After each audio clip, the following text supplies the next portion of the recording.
There are certain things that we do that make our energy more attractive. And then there are also certain things that we do that energetically repel people from our energy. And some of these are things that we subconsciously aren't really aware of.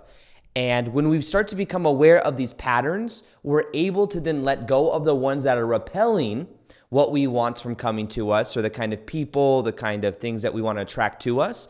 And what we end up doing is, instead of repelling, we're able to then be in our own magnetic frame to actually attract those things. So in this video, I want to show you the 5 ways to instantly becoming more attractive that will completely change your energy field. And what this will do is this will help you to stop blocking that which you want to create in your life, that which you want to bring in. It will help you to remove the blocks that you feel. If you feel like your energy at a certain point when you start dating someone, your energy starts to shift and you start to kind of repel that person from coming into your life. Or even if from the ongoings of dating, there's blocks that come up when it comes to attracting people into your life. I'm going to share with you how to switch those around and how to let those go so that you're going to finally attract the love that you want, the people that you want, the opportunities that you want, and it'll be in a completely new way. Attraction is 100% energy-based more than anything else. Attraction has to do with energy. Some people might say, oh, that person is handsome, that person is pretty. Those are surface level observations, but attractiveness has nothing to do with looks.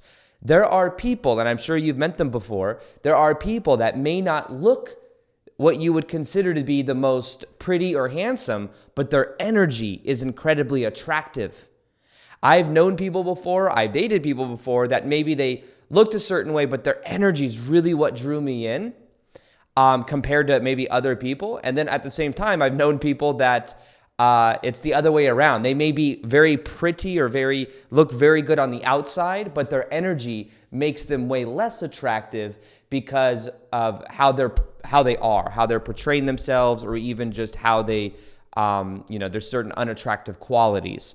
Sometimes people that get very jealous, or people that are very, people that gaslight people, things like, there's certain things that some people do that can be the opposite of attractive energy that literally repels as well. So first off, let's just become aware that this has to do with energy. This has less to do with looks. This is more to do with energy. And every single one of you listening to this episode will leave this episode understanding more about your own self and how you can more so embody your true self to be that more attractiveness and to be more attractive just in general. This for me has been a complete journey, by the way, too. For a long time, I had blocks in love. Even just as of like a year ago, I was having challenges when it comes to dating and my own sense of worthiness. And I'd have friends that were looking in at my situation and were like, what the hell are you talking about, bro? But really, attractiveness comes from the inside out. You must first feel it about yourself. You must feel comfortable with yourself in order for you to then attract and to be putting out that energy. Now, remember this. This is one of the cornerstones of this whole episode. People feel what you feel. People feel what you feel about you. So if you are happy with the way that you look, if you are happy with your own energy and how you are embodying yourself, if you feel comfortable with yourself, then other people are going to feel comfortable around you. Energy is contagious. It's like if you have like a freckle or something and you're really self-conscious about the freckle and you hope nobody really notices the freckle or the mole or whatever it is, and then everywhere you go, every time somebody gives a little bit of a glimmer to that freckle, then you kind of like get nervous. Then guess what? You're going to be putting out that insecurity and they're going to feel that off of you. I know a long time ago, my mom told me this. I hope she doesn't mind me telling this. But at one point, she had a little bit of it's called a cyst, I guess. She had like a cyst somewhere on her face. And my mom would go out and it's this little bump thing that eventually she had to go to a doctor to drain or something like that. But she was super self-conscious about it. But I remember one time my mom also has a funny sense of humor. So my mom was going to like a Blockbuster. You guys remember a Blockbuster back in the day? Some of you won't because you guys might be too young. I feel old now. But she goes to Blockbuster and she said that this guy she was talking to, he kept saying the word insist. So she kept feeling insecure about it because she was like, I'd insist that you get this over this, and maybe insist that you do this. And my mom was just like, she was like, oh, come on, cause stop saying the word insist. Or I can assist you with that, or I would insist this on you. And my mom's feeling very insecure about it, and she was being very playful and very funny about it. But the idea is that what we feel about ourselves, we're projecting out there, and people feel that off of us, but people feel what you feel about you. Even my own self, I'm not 6'1" or 6 foot tall. I'm like, I don't know. I tell people that I'm actually like, I guess 5'9", not very tall, but I guess it's average. And back in the day, I used to be really self-conscious of this because there's like that stereotypical saying that some women say, they're like, I would only date a guy that's like 6'1" or above, And I'd be like, oh, I'm not 6'1". I feel very self-conscious. But then what eventually happened is the more confident I've got over the last 3 or 4 years, is the less I've gave a shit about it. And because I don't care about it, or I don't like focus, or I don't even think it's I don't even think it's a bad thing. I just think it is what it is. You know what I mean? It's like people feel that off of me, and I come off like my energy, I guess, is much bigger than my height. Like my friend Victor, he's like 5'11", 6 foot. And him next to me, there's like a 2-3 inch difference. You know what I mean? But guess what? It's almost like it doesn't matter. You know what I mean? It's something that I've changed how I feel about it over the last couple of years. And I've also become more confident the last couple of years, not only because I've become successful and I'm doing what I love and I'm in alignment with myself, but the more I dropped that, the more I found myself, even when I was single, I'd end up dating women that didn't care, or they were like, it doesn't matter. You know what I mean? But if I was insecure about it, I'm like, oh, they're going to notice this about me. And then maybe they'd make more comments about, I don't know. Who knows? You know what I mean? But like your own insecurities, the reason I'm sharing that with you is your own insecurities about yourself. You think about it a certain way and you project that out there, but unless you are dwelling on it and energetically thinking about it, a lot of times other people won't even notice it or even think about it. It's only that we're projecting that energy out that they then feel that coming back. And I remember this other guy that I used to work with. He was, I'm not trying to be judgmental or anything about this, but there was this dude I used to work with, and it was a goofy, funny dude. But you would never think that some of the women he was dating, I guess looks-wise, that he'd be dating them. Like they're attracted to him. You know what I mean? It was kind of not a shocker, but it was just interesting because he was kind of a little goofy goofball, but he just had this like energy about him where he was just very confident. And he would always like date just beautiful women that like you wouldn't normally, I guess, on the surface think would be dating him. But he just had that energy. And it's attractiveness is not about surface level things. It's an energy state. So one of the first steps and the first ways that you can become more attractive just in general and instantly is when it comes to validation. The less you need validation, the less, so editing it, let's cut it for a sec. So I'm actually going to go back just a couple seconds to where I'm not going to talk about what I just mentioned when I was going to talk about a validation. It's going to be a different point. So the first way, one sec. So the first way that you become more attractive has to do with understanding that you can turn your insecurities into a benefit, into something that even makes you more unique. You can reframe your insecurities. That's what I'd recommend you do. You instantly become more attractive when you start to reframe your own insecurities and you start to see them as special. You start to see like that freckle, that mole that you thought was something that was going to downplay you. Maybe that makes you more unique. There's, what's her name? Is her name Winnie Harlow? There's some Instagram model that has like a skin condition where she's like, I think she's mulatto. I think maybe she's half black or half white, or maybe she's black but has like, I don't remember. But anyway, she has a skin condition that some people would look at, and she could put makeup on it and completely cover it up, but it's like she has these like white patches of skin on herself, and it makes her extremely unique. And also, in many ways, that is like that's her actual power, is having that uniqueness. And there's a beauty in that. And there's a beauty just in general with just the acceptance of the self, you know.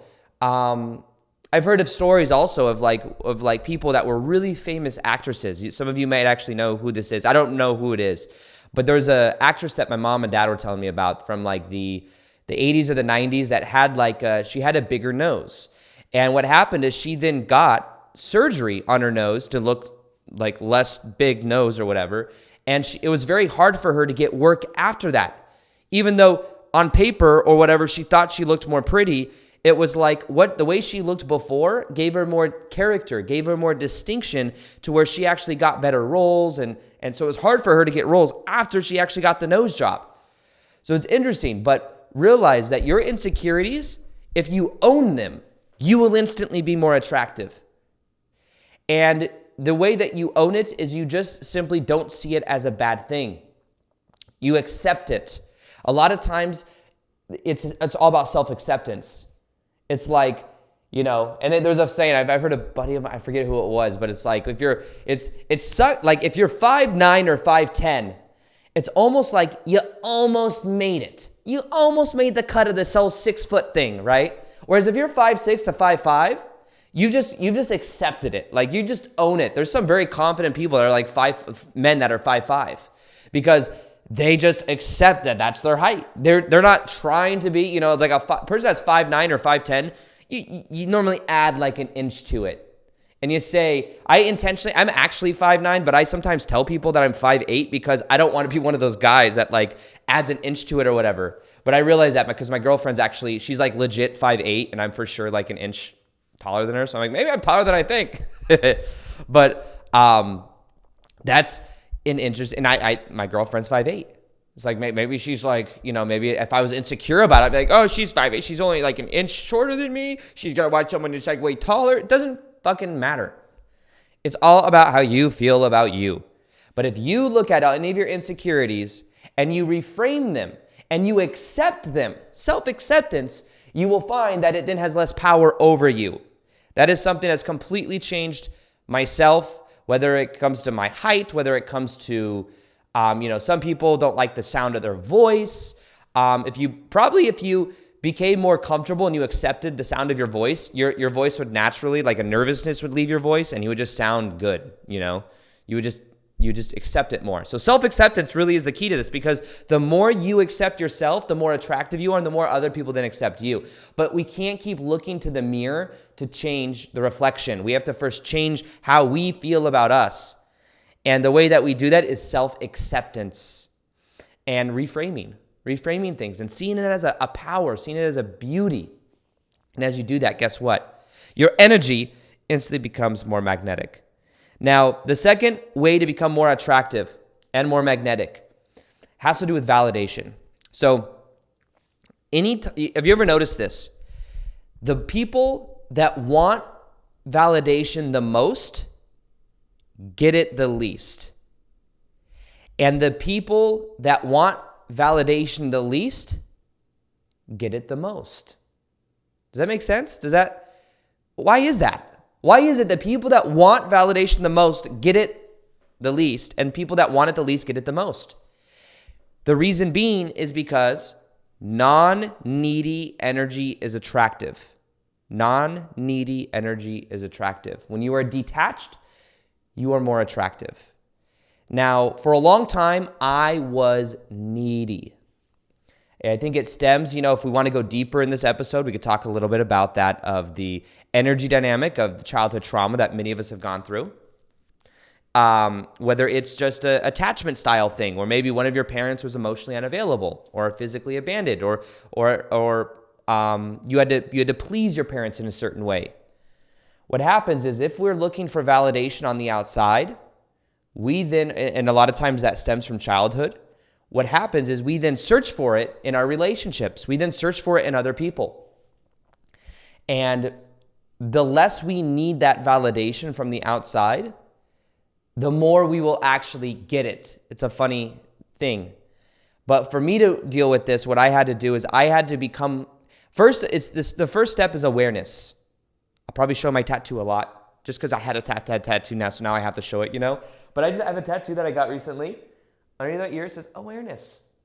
Awareness. If you can see this on the YouTube video, then that's where I'm showing it. But awareness. And 90% of all transformation is awareness. When I started to become aware of my own people-pleasing mentality and how much I was looking for validation from other people, it changed everything. And at first, I'm going to be honest, I got very angry with myself. I remember that I was in certain situations even a year ago that I was in, and I'm like, why am I in this situation? Why am I being taken advantage of by this person? Or why am I overextending myself, over-explaining myself? Why am I in this situation? And I realized that at first I got very angry with my past self. And I even got angry at the people that I was allowing to treat me a certain way because I was mad at my past self for allowing it. But what I eventually had to do is I had to become aware, and I had to accept that was, I was doing the best I could with where I was. And as I started to accept that, I started to realize, where am I seeking validation from the outside? That was the first step of awareness. Then I became aware of certain childhood dynamics where I could tell that when I felt emotionally abandoned when I was a kid, my way of mitigating that was trying to gain the approval of others to then get my needs met, to then feel validated. So one of the things that really helps with this, if we're going to even a step deeper, is realizing that the shame that we felt growing up, shame means there's something wrong with me. The shame that we might have felt because we weren't getting validation, because we didn't feel empowered, the shame that says I'm broken, we can realize, and first off, become aware of that shame. But then what we could do is we can realize that our parents' emotional unavailability growing up had nothing to do with us. It's not because we weren't worthy. They didn't divorce because we weren't good enough. As little kids, though, we internalize everything that happens when we're kids. It's all about us. Our parents divorce, it's because I'm not good enough. Our dad or mom is not emotionally available, it's because of me, obviously. I'm not good. If I was good enough, then they would be emotionally available.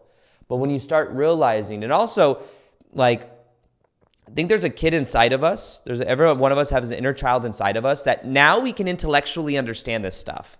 We intellectually understand that my parents were doing the best they could with where they were, but there's still a kid inside of us that's kind of not necessarily maybe bitter, but maybe also just sad.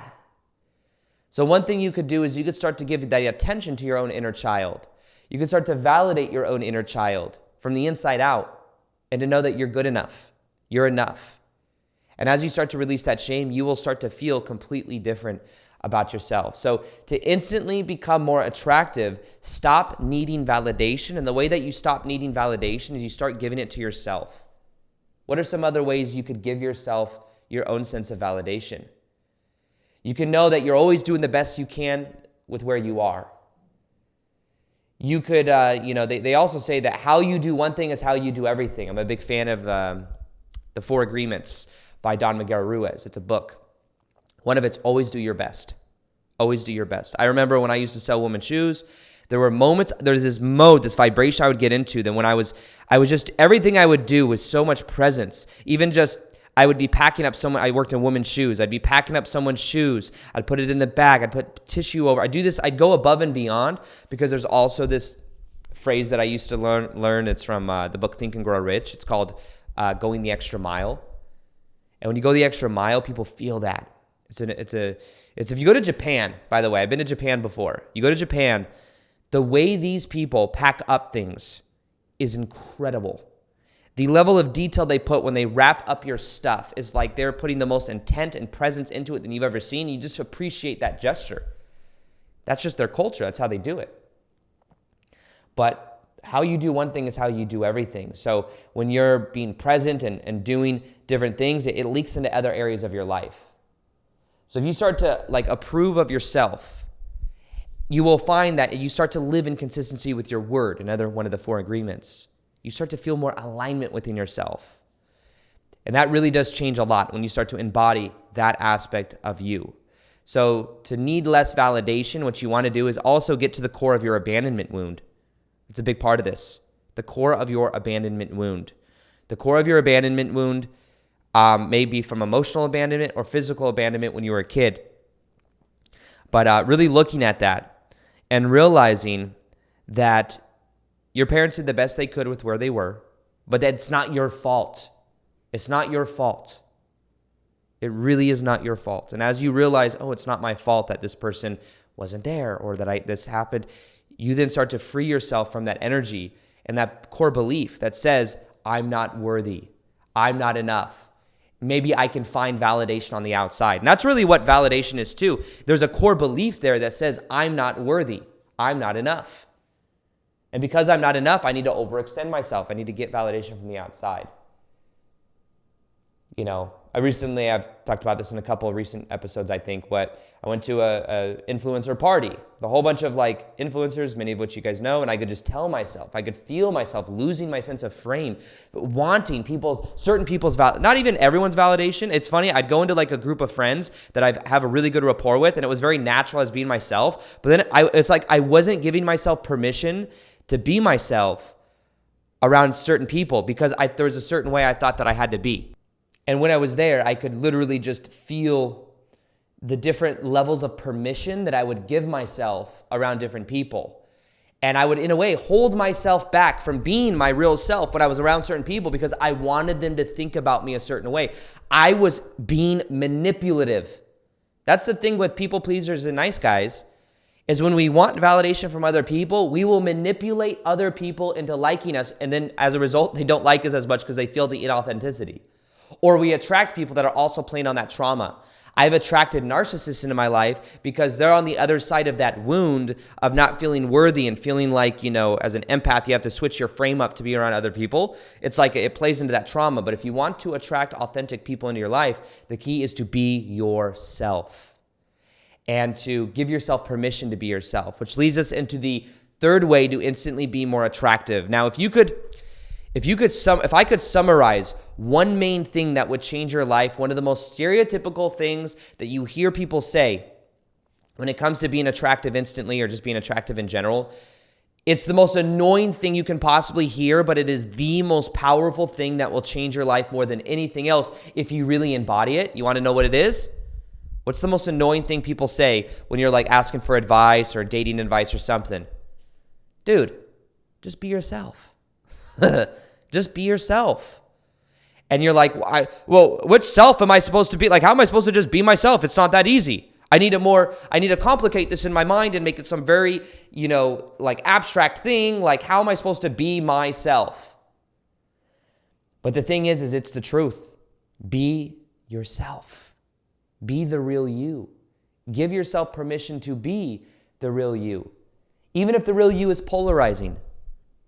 Even if the real you wants to say something and you're afraid of what people will think. People respect it more. I remember one time I was actually getting IVs at this place here in Austin, where I was getting IVs with some friends, and I was in this group of like 5 people in this room, it's kind of like a room where everyone's in a chair getting their IVs done. And there was I was there with a friend, and then he had a friend there that was an interesting guy, and he was cool. He's like a friend now. And he was talking about IVs, and he has like this IV company, and he like works with Joe Rogan and like all this stuff. And when he was talking about stem cells.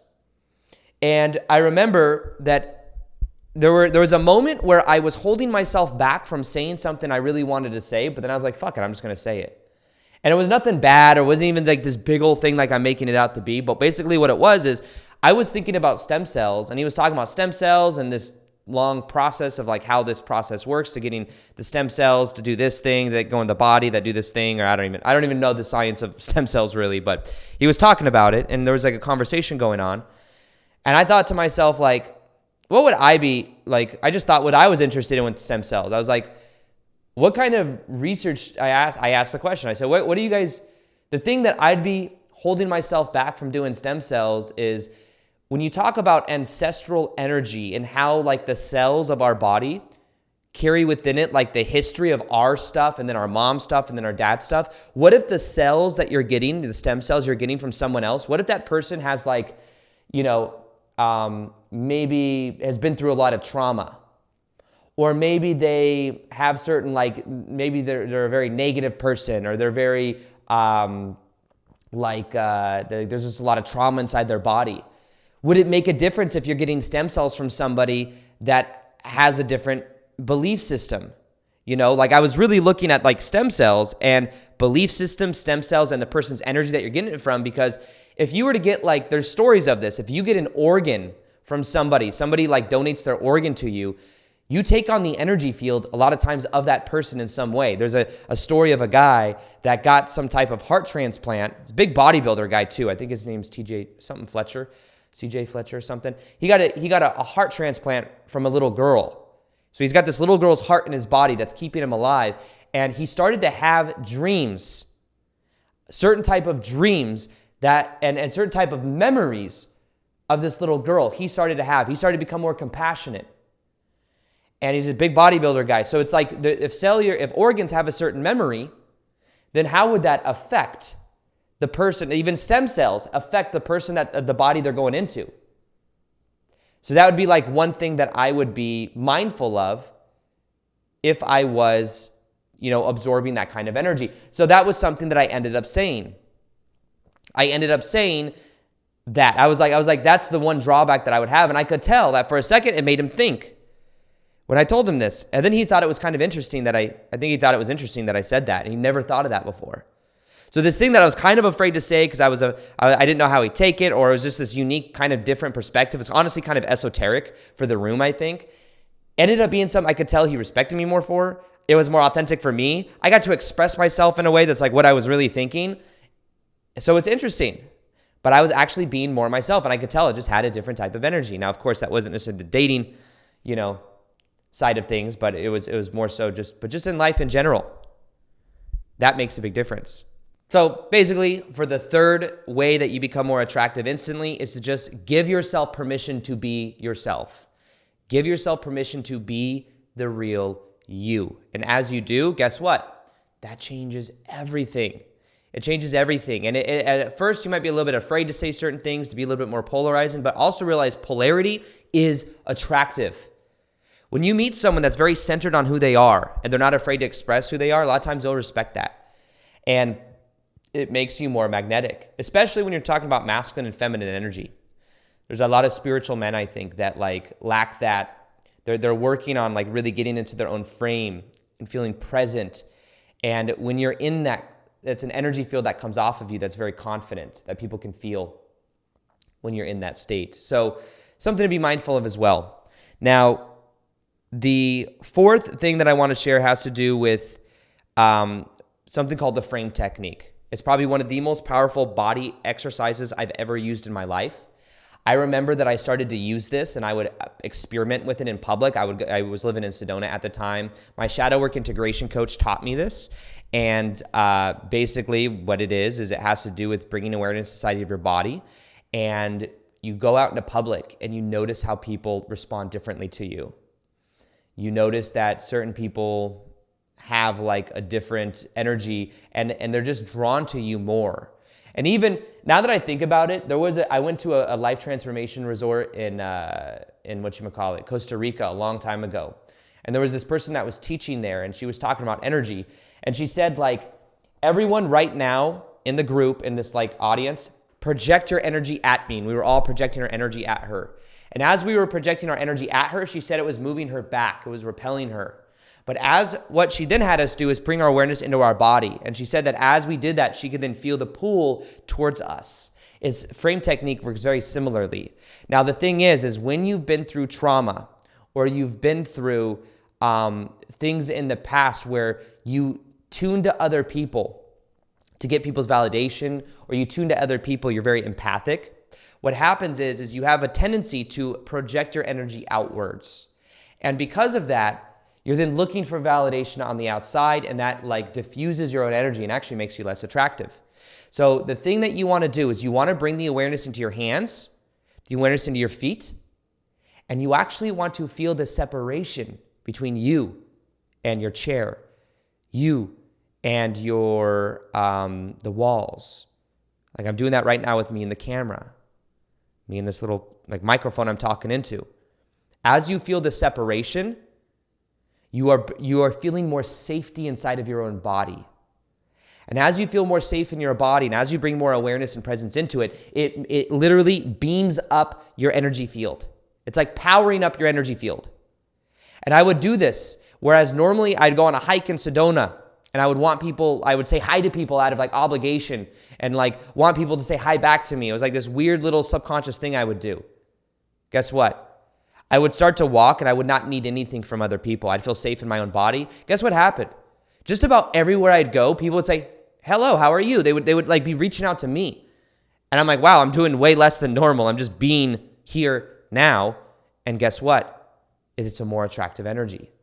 So every single one of you listen to this. If you were to do the frame technique, it would completely transform your life. And it's one of the most powerful processes I've ever learned, ever. Now, also, just to make a little quick, if you want to learn the frame technique and you want to go through a 21-day process of completely transforming your life when it comes to attracting love, when it comes to being in your own frame, which is something I'm going to talk about in a minute, healing attachment styles, releasing energy blocks and love blocks that are keeping you from attracting love into your life. The most powerful course, or the most powerful thing I've ever done, is the 21-day Magnetic Love Challenge. This is, it was 21 days in a row. It's already been recorded, but they were hour-long workshops with things that you actually do to wire in and let go of an older version of you to wire in a new magnetic version of you.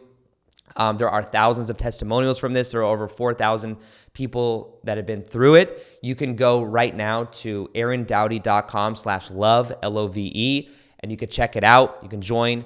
I'm going to open it up while you're listening to this video or watching it, but it is one of the most powerful. If you've done it before, comment below and let me know if you've done the Magnetic Love Challenge, and let me know what you thought of it. You can read below and see people's results with it. It was an incredible experience. But anyways, that's something that you can do too if you want to know more about the frame technique. I also bring on my shadow work integration coach. He does 2 calls on it. It's pretty cool. So anyways, that's something for you as well. Now, the 5th way that you can become more attractive instantly, it has to do with understanding something called frame. Now, frame we just talked about in the body. Frame we're going to talk about energetically. Now, the thing is the thing you want to become aware of, and this is honestly what we do in the 21-day Magnetic Love Challenge, is what are your values? When you are feeling other people's energy, you are valuing other people's thoughts more than your own. You are valuing other people's validation. Now, one of the things that will make you more attractive than anyone else is when you switch around your values, which also links to your identity. So for me, I had to let go of being nice. Part of my identity was being nice, mitigating tension, not wanting to say things that made people triggered. And what I eventually did is I started to focus more on the value of vulnerability. Now, I'll tell you right now, vulnerability will make you more attractive than any other value. Vulnerability. Now, vulnerability doesn't mean that you're crying all the time or you're always like, but it means you are being authentic and you're really expressing your true emotions and how you feel, and that is attractive. Now, for example, when I, being the version of a nice guy that I've been shedding over the last 3 years, when I would date someone, I'd be afraid almost to actually put like what I thought or felt about them right on the table, because it was like this gray zone that I would play in. Instead of telling them, hey, I want to go on a date with you, or I want to do this, or I think about you like this, I would kind of just be nice, we'd be friends, but there wasn't that clear line. Well, it changed changed like 7 or, when I, obviously with my girlfriend, I was very clear with her, and a couple women I was dating before that, I was very clear, and I switched up this pattern, and it changed everything. Now, a nice person or a people pleaser is afraid to let you know of their real emotions, because if they do, they're afraid they're going to get rejected. So they play in this comfortable little zone. So what I did is I actually was very clear. It was like, well, this is, I'm actually attracted to you, and this is, this is my intention with you, And by having that intention, it was very clear, and it also is very masculine. It was very attractive to that, the woman I was dating, but also my girlfriend.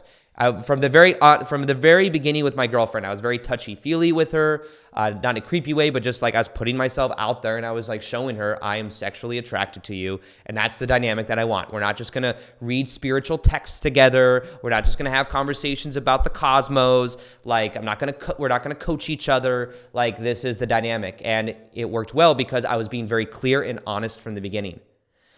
Many of you may be afraid to approach someone to say, hey, would you want to go on a date with me? That means you got to get vulnerable because you could get rejected. But realize the more you go into your vulnerability, the more attractive you will be. The more you could also sit in tension. Now, with this, the other part of this is being the star of your own movie. If you're like, oh, I hope they say yes. Oh, I'm going to go do this. It's like lead and be the star of your own movie. Be in your own energy field. And understand that the more you can own that. And also, are you doing this in your life in general? How you do one thing is how you do everything. Now, to be more attractive as well, are you doing what you are actually passionate about?